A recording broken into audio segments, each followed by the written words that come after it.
Question number 82. Uh, they're asking about this journal entry. All right. Batty company has received a government grant. So they have received government grant of 400,000. Let me change this.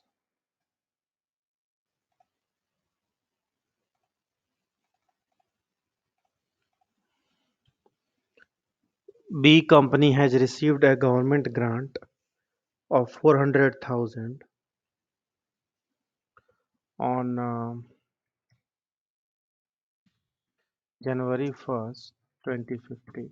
Okay. B company has received a government grant of 400,000 on 1st January 15 to cover 50% of the cost of a new item of machinery. Okay, so they have received this grant. I'm not sure whether this information is relevant that they received this grant to cover 50%, but let's note it down.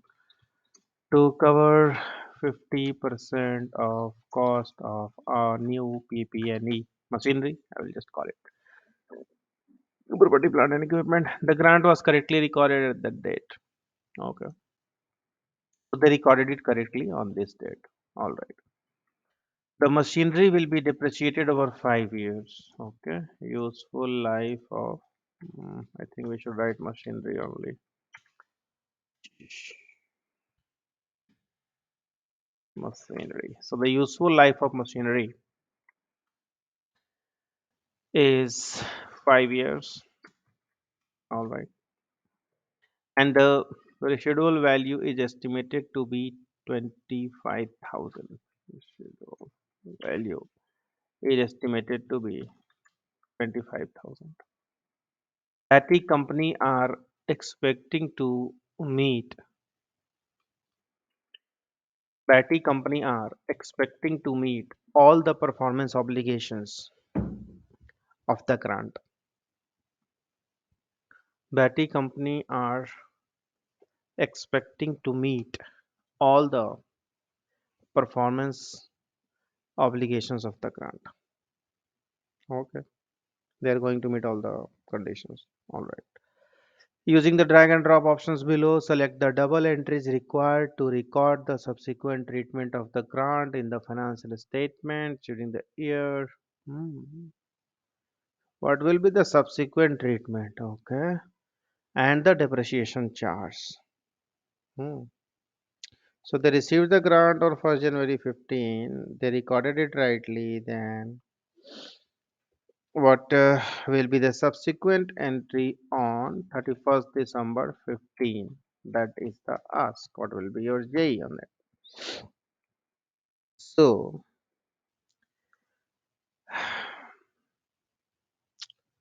hmm.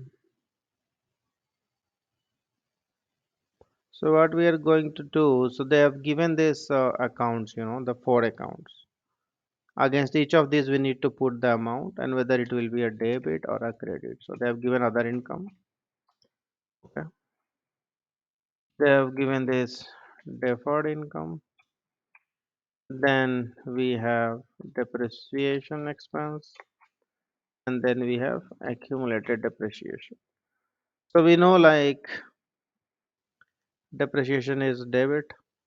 hmm, So we'll keep debit and credit how they have written the question. We know like whatever the depreciation will be, it will be debit. We know that accumulated depreciation will be credit. So we are okay with it. Other income, we will hit credit and deferred income will go as whatever the amount is, we will calculate, but it will deferred income. So what happens is when we receive the grant, we credit deferred income. When we meet this, when we recognize other income, we reverse this deferred income to the extent we are going to recognize other income. Okay. So we know what is going to be credit, what is going to be debit. Now we need the amounts. Okay. Depreciation will be calculated with the on the cost of the asset that we know. Okay. But they have not given the cost of the asset. Instead, they have said that So here this information becomes relevant now, that whatever grant they have received, this grant is received to cover 50% of cost of machinery. So what is cost of machinery then? That means it is twice the grant received amount. So 800,000 is the cost of machinery. On this 800,000, because the useful life is 5 years, and the good thing is that they receive this in the first day, and we don't need to do 6 months, 4 months, 3 months. It's for full year. So depreciation will be on the cost. You have salvage value or residual value that we will deduct, which is 25,000.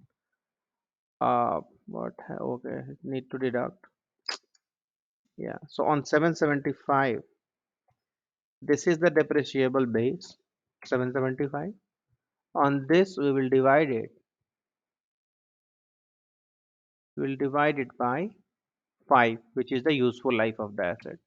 So our depreciation expense is going to be 150. Accumulated depreciation will be created with this. Simple.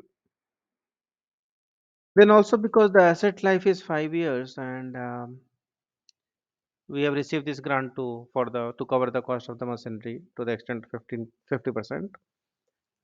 We will take this grant, and every year we will divide it by 5, and 80,000 every year will hit to deferred income. Okay. We will head to other income and we will reverse the deferred income. Okay. So this should be our answer for this 82. Coming to, yeah, so these amounts we can drag, right? Yeah. 83. They here also they are asking, select your answers from the options available. So revenue, how much will be revenue, how much will be current liability, and how much is trade receivables. Trade receivables, revenue, and current liability amounts are given. Okay, all right. On 25th June 2019, C company received an order from a new customer. So there is this, they have received uh, sales order, we can say. No, sales order we give. Order, customer order we have received. Okay.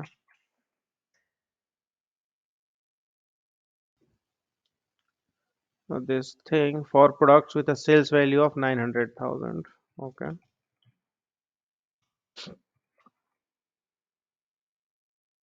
We change this format to financial with zero decimals. All right. So customer order they received for 900,000. Okay. Circus company enclosed a deposit with the order of 90,000. Okay. So their customer, I mean deposit. So I mean advances we received, we received this advance. The order was 900,000. We received the advances received from the customer. So it's a liability for us, We have received the advances. We have not done anything yet. Then on 30th June, Cambridge company had not completed credit check on this and had not dispatched any goods. So we have not dispatched them goods.